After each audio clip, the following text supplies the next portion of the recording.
जहनों में बसा है, जरा ध्यान रखना। अपना लक्ष्य यूं ही बनाए रखना, हमारा तो फर्ज है याद दिलाने का। अपना जोश यूं ही बनाए रखना। Hello, good morning. मैं विकास सर आप सभी का वेलकम करता हूं। जैसा कि जान रहे, बोर्ड एग्जाम काफी नजदीक है। इसलिए जो है रिवीजन क्लास स्टार्ट कर रहे हैं। तो केमिस्ट्री का पहला चैप्टर है सॉलिड स्टेट। तो आज हम सॉलिड स्टेट चैप्टर से बहुत सारे इंपॉर्टेंट टॉपिक को देखेंगे और इसके बाद उस सभी टॉपिक से ऑब्जेक्टिव क्वेश्चन भी करेंगे। तो आइए चलिए बिना समय गवाए हुए स्टार्ट करते हैं। आज का हमारा सबसे पहला जो टॉपिक है वो है क्रिस्टलीय ठोस और अक्रिस्टलीय ठोस। तो स्टार्ट करते हैं इसको। यहाँ पे क्रिस्टलीय ठोस है। तो क्रिस्टलीय ठोस जो होता है वैसा ठोस जिसमें अवयवी कण एक निश्चित क्रम में व्यवस्थित होते हैं। जैसा कि जान रहे हैं कि जो भी पदार्थ होता है वो सब छोटे छोटे पार्टिकल से मिलके बना होता है। तो सॉलिड जो होता है ये पदार्थ का पहला अवस्था होता है जिसमें आकार और आयतन दोनों क्या होता है, निश्चित होता है। तो इस सॉलिड का जो प्रॉपर्टी होता है, गुण होता है, जो दबाने पे नहीं दबना चाहिए। तो और इसके अंदर जो कण होता है वो काफी सटा हुआ होता है। तो इसमें ठोस में जो होता है अवयवी कण के व्यवस्था के आधार पे दो भाग में बांटा गया, क्रिस्टलीय और अक्रिस्टलीय। क्रिस्टलीय ठोस जो होता है जिसमें अवयवी कण जो छोटे छोटे पार्टिकल होते हैं वो एक निश्चित क्रम में अरेंज होते हैं, व्यवस्थित होते हैं। जैसे यहाँ पे NaCl आ गया, डायमंड आ गया, ग्रेफाइट आ गया, ये सब का जो है एक निश्चित आकृति होता है और इसके अंदर जो कण होते हैं वो एक निश्चित क्रम में व्यवस्थित होते हैं। फिर इसके बाद हमारा अक्रिस्टलीय ठोस जिसको नॉन क्रिस्टलाइन सॉलिड या एमोर्फस सॉलिड भी कहते हैं। तो यहाँ पे अक्रिस्टलीय ठोस जिसमें अवयवी कण अनिश्चित क्रम में, यानी इसके अंदर जो पार्टिकल होगा इसका कोई निश्चित व्यवस्था नहीं होता है, कोई निश्चित अरेंजमेंट नहीं होता है। तो ये सब क्या आ जाएगा, अक्रिस्टलीय ठोस। यहाँ पे एग्जाम्पल में प्लास्टिक, रबर, ग्लास, क्वार्ज, ये सभी जो है अक्रिस्टलीय ठोस के अंतर्गत आता है। तो यहाँ से खास करके यहाँ से जो एग्जाम्पल पूछ देता है कि मतलब क्वेश्चन दे दिया जाएगा इनमें से कौन क्रिस्टलीय ठोस है या इनमें से कौन अक्रिस्टलीय ठोस है। तो यहाँ पे आप निश्चित रूप से इसका एग्जाम्पल ध्यान रखना है। अक्रिस्टलीय के अंतर्गत प्लास्टिक, रबर, ग्लास, क्वार्ज, ये सभी जो है वो अक्रिस्टलीय ठोस के अंतर्गत आएगा।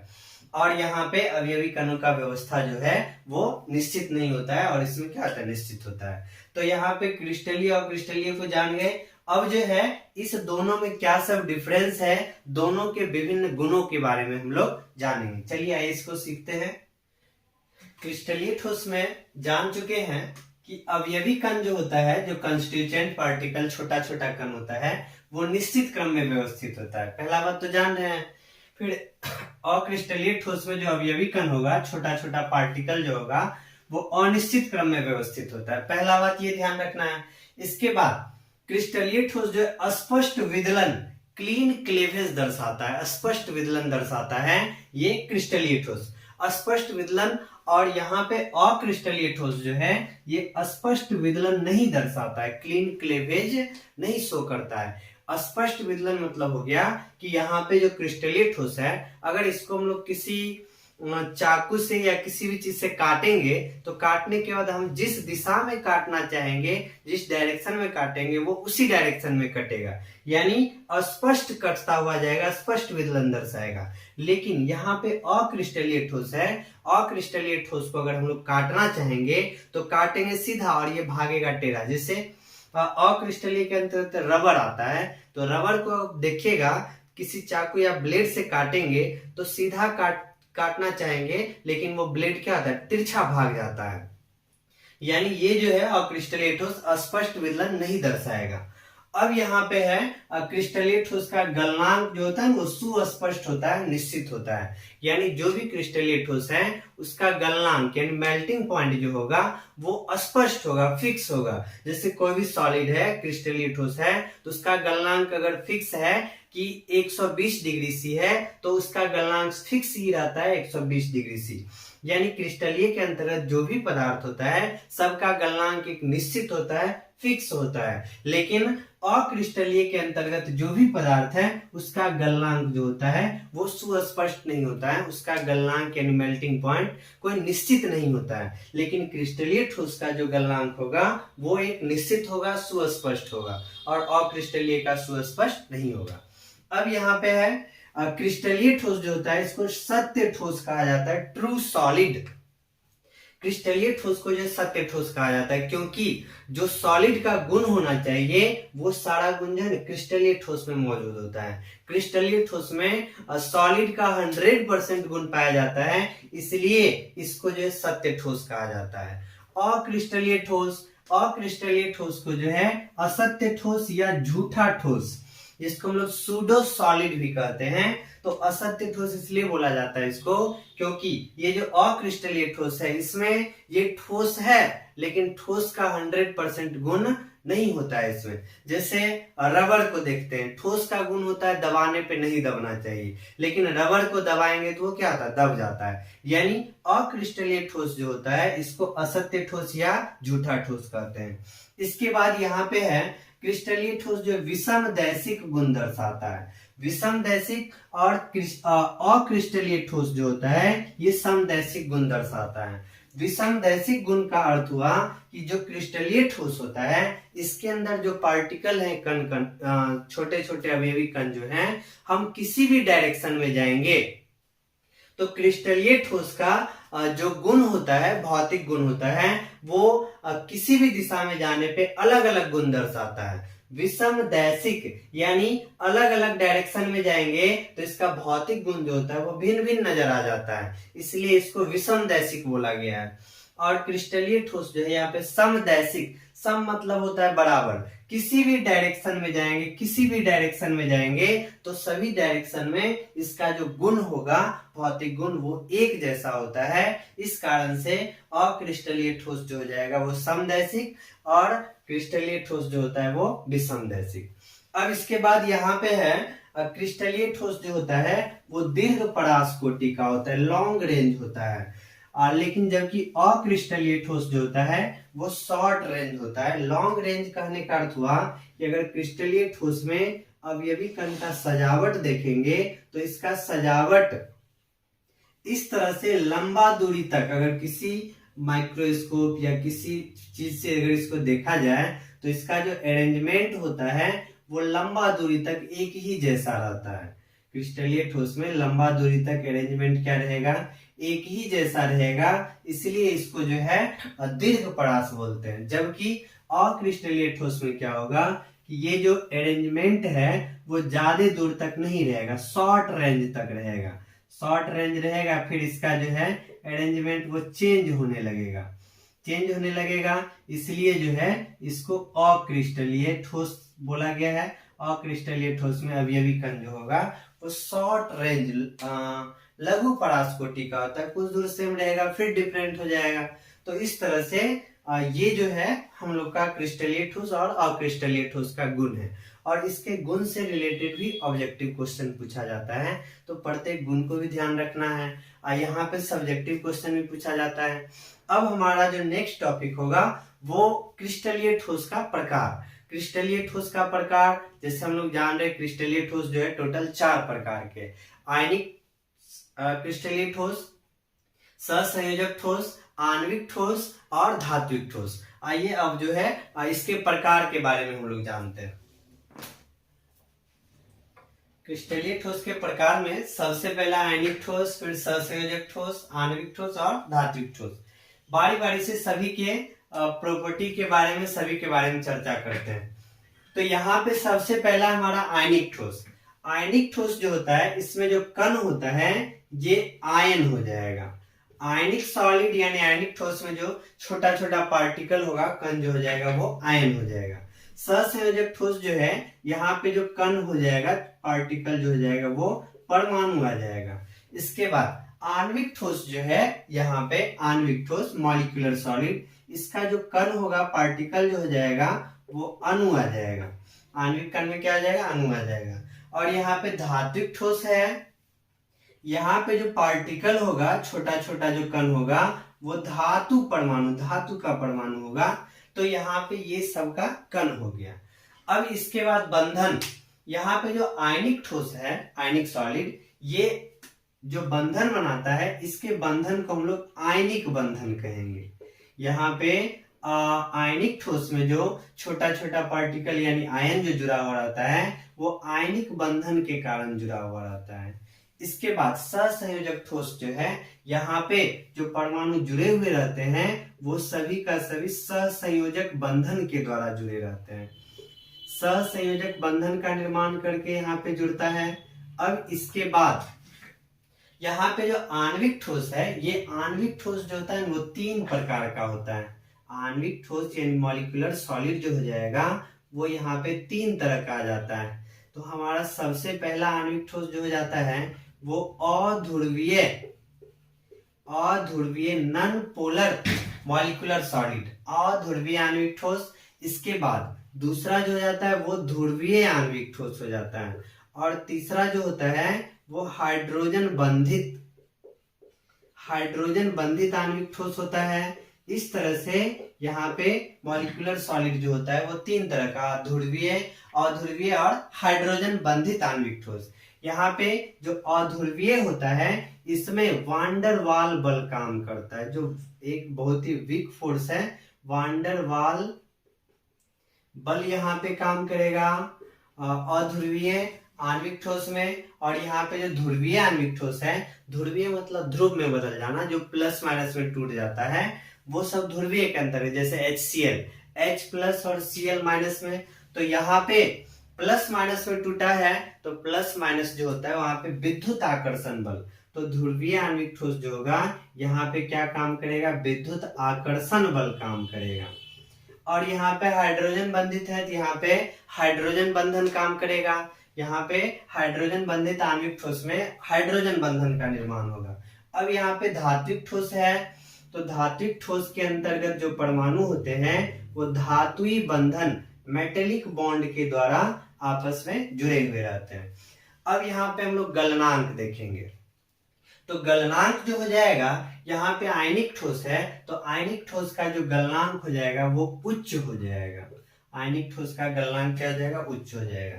इसके बाद सहसंयोजक ठोस है, तो सहसंयोजक ठोस के अंतर्गत जो पदार्थ आते हैं जैसे हीरा हो गया, ग्रेफाइट हो गया, तो ये सब जो है सहसंयोजक ठोस के अंतर्गत आते हैं। तो इसका गलनांक जो होता है बहुत ज्यादा, जैसे हीरा है, हीरा को दुनिया का सबसे कठोर पदार्थ माना गया है, यानी इसका गलनांक क्या हो जाएगा, अति उच्च।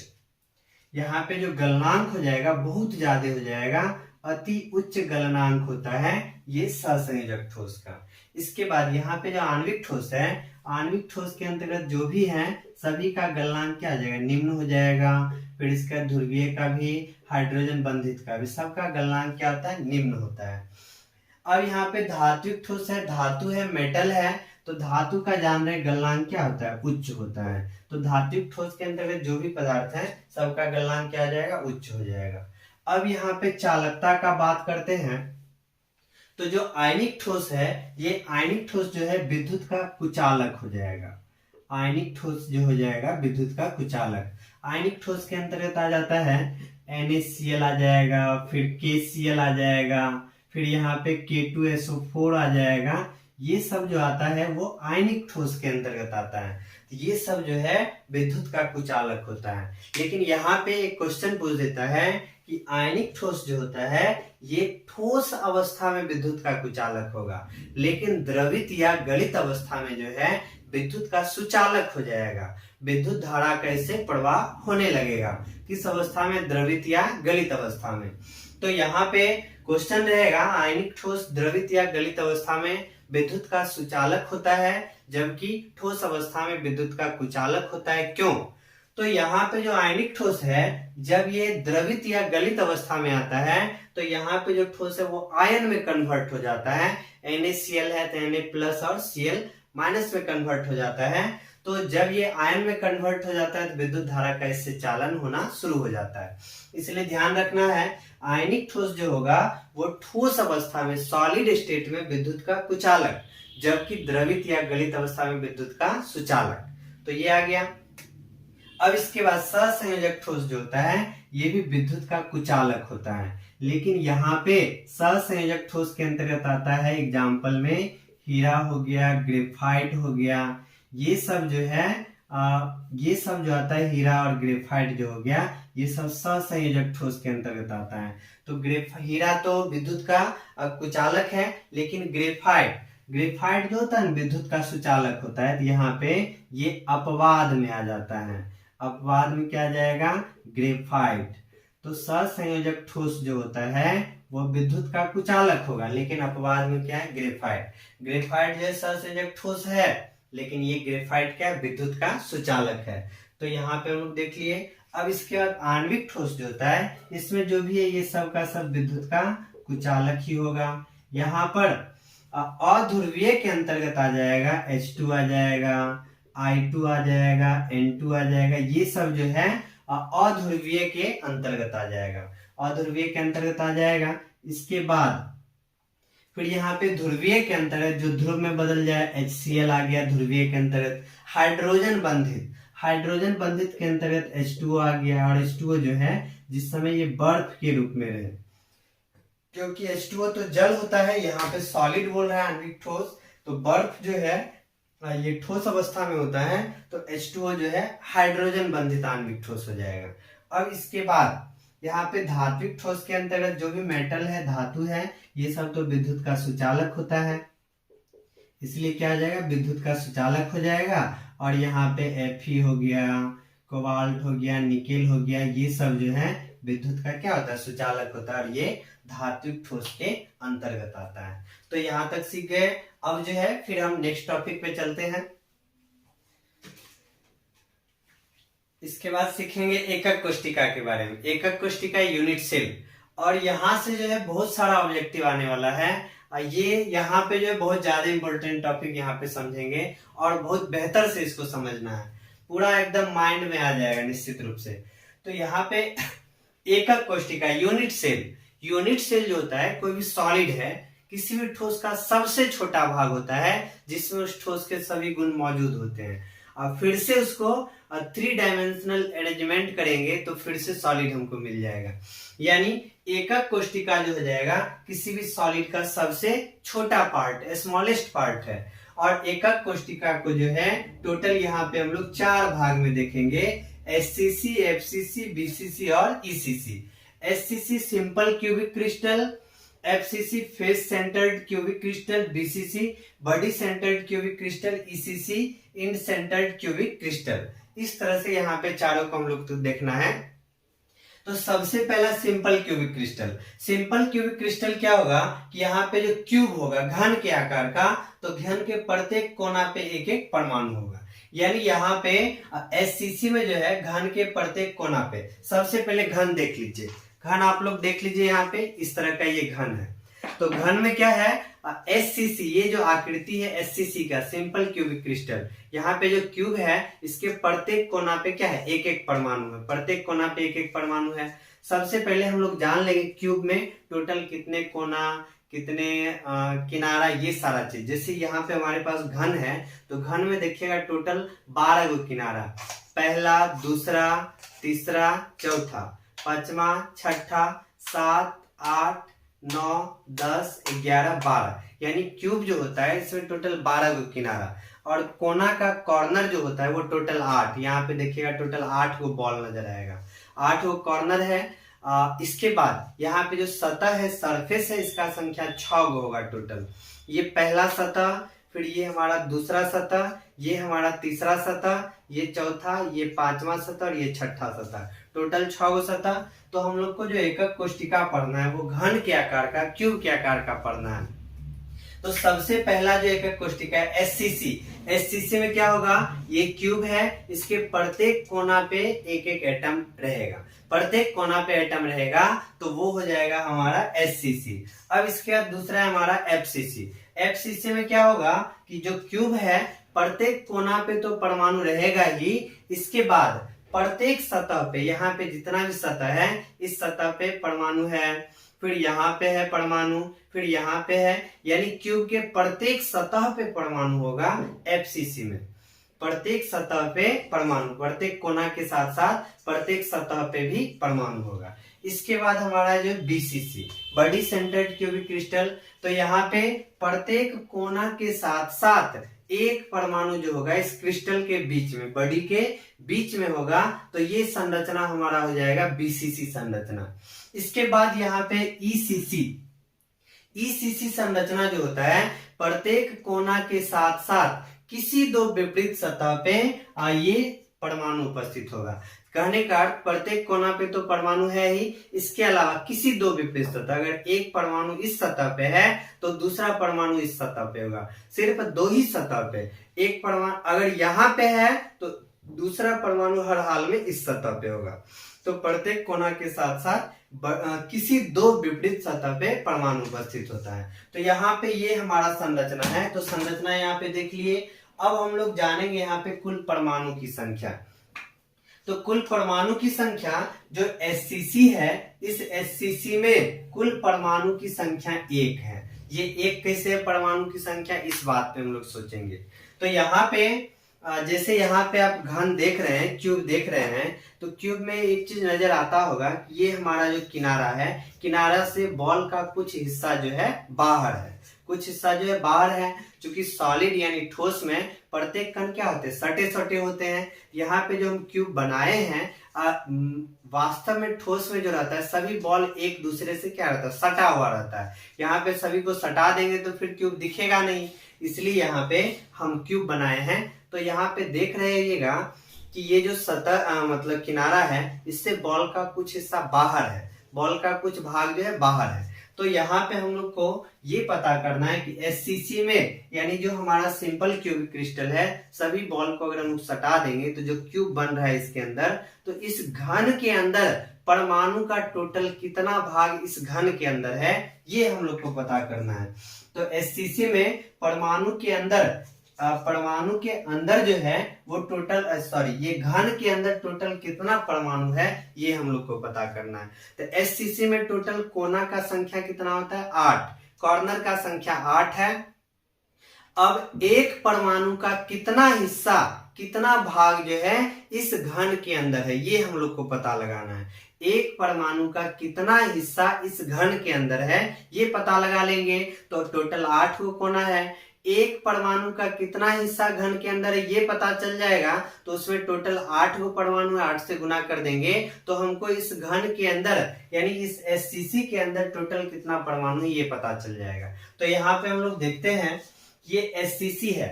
तो सॉलिड जो होता है, ठोस जो होता है, ये इस तरह का एक कोशिका है, इस तरह का बहुत सारा इसके चारों तरफ जो है लगा हुआ रहता है। इसके चारों तरफ बहुत सारा ऊपर नीचे 3 डायमेंशनल अरेंजमेंट रहता है। तो हम लोग को ये पता करना है कि इस एक परमाणु से इसके बगल में टोटल कितना क्यूब, कितना घन जो है इस तरह का सट सकता है। जैसे यहाँ पे एक को हम जो है यहाँ पे हाईलाइटेड कर देते, देखिए एक मेरे पास और है।